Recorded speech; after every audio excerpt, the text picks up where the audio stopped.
Hello friends, welcome to this new session where we are going to discuss about my arena of service. In the earlier session we discussed about society and community, and then we said that developing moral capabilities that we have been discussing from the beginning of this course is actually the concern of all those who have got a moral purpose. If my purpose in life is only materialistic purpose, then why should I develop moral capabilities? But if my purpose is a moral purpose, then of course for that I need moral capabilities. And when we talk of moral purpose, we mean number one, my own moral, spiritual, and intellectual development, number one. And part of it surely relates to my personality development, which I'm sure you all want to develop it. And then secondly is to be able to contribute to making a better society.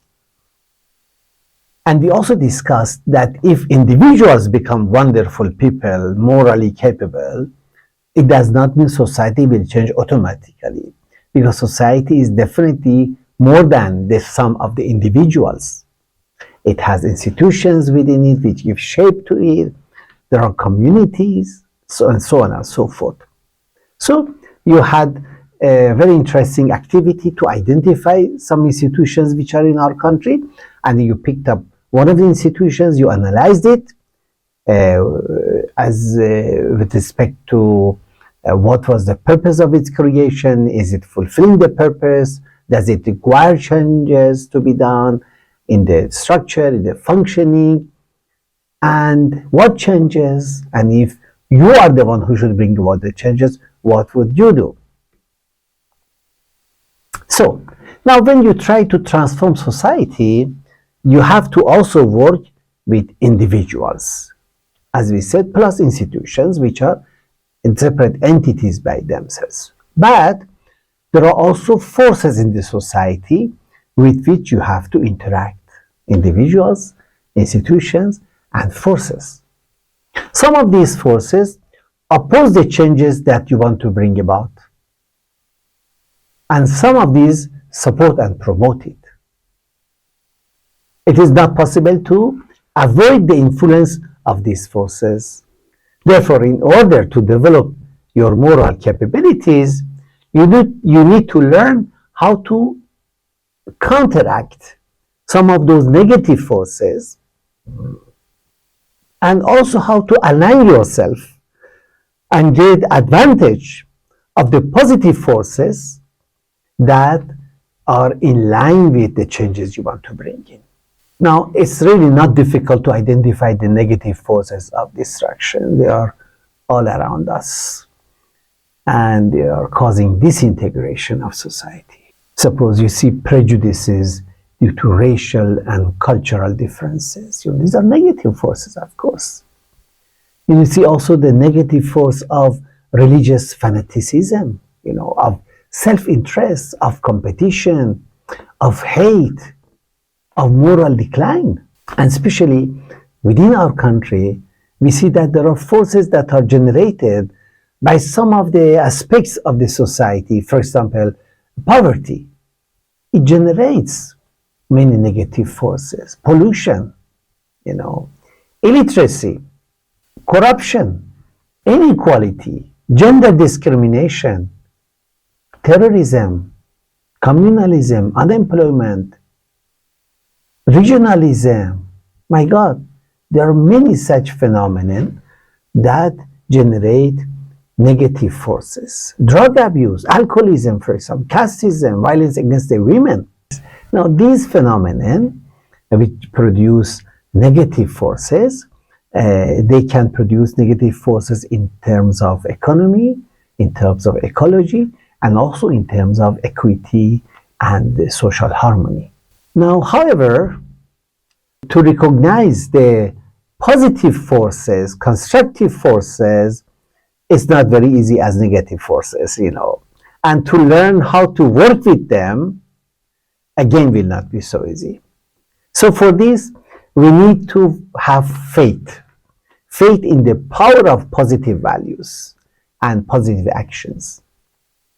We need good judgment, we need perseverance to be able to recognize these forces and to learn how to work with them. And as you become more familiar with the positive forces, it will be easier for you to identify them in any situation that you come across. That will become part of your development of moral capabilities. You will also observe that whenever there is any effort to create unity and uprightness, some positive forces are created and they begin exerting positive influence on the situation. It's so important, We know now how we can increase the positivity and positive forces, creating unity, creating uprightness.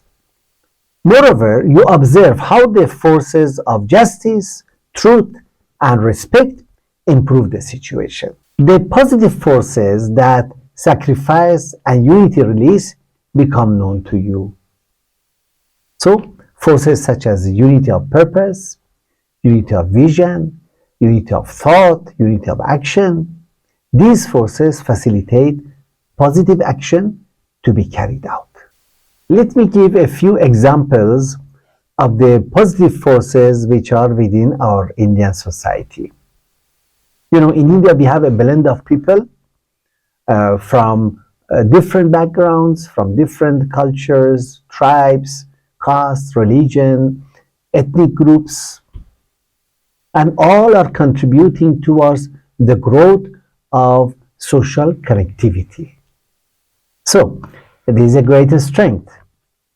Now, there are some efforts which are happening in the society and they generate positive forces. For example, efforts to end gender discrimination. So valuable, so positive. There is a green challenge movement in Hyderabad especially, where people are encouraged to plant at least one sapling in their lifetime.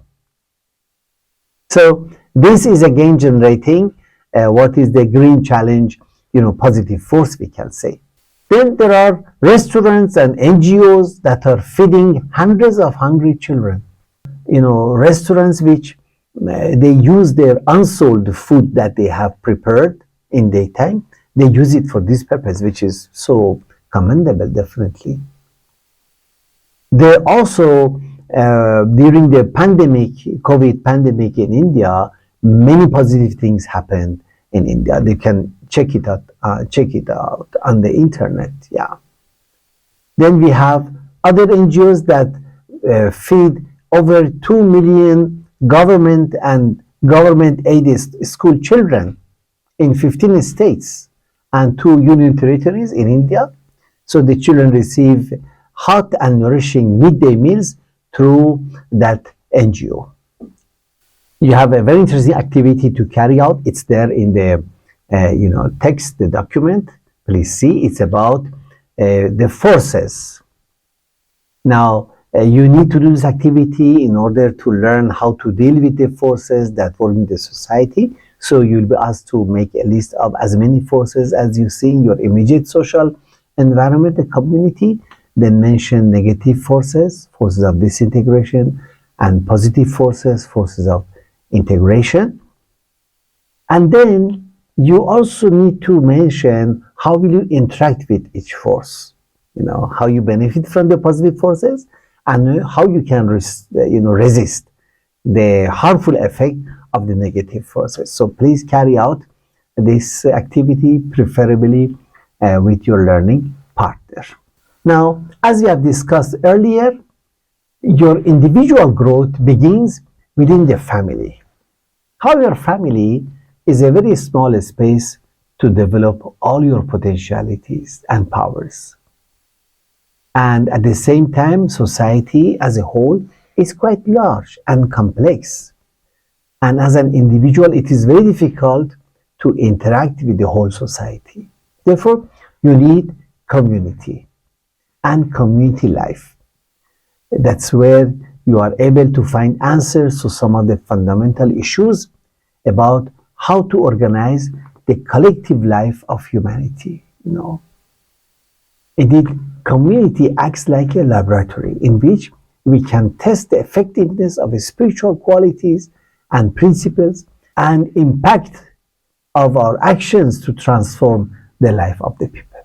So the topic of community we are going to discuss together in the next session.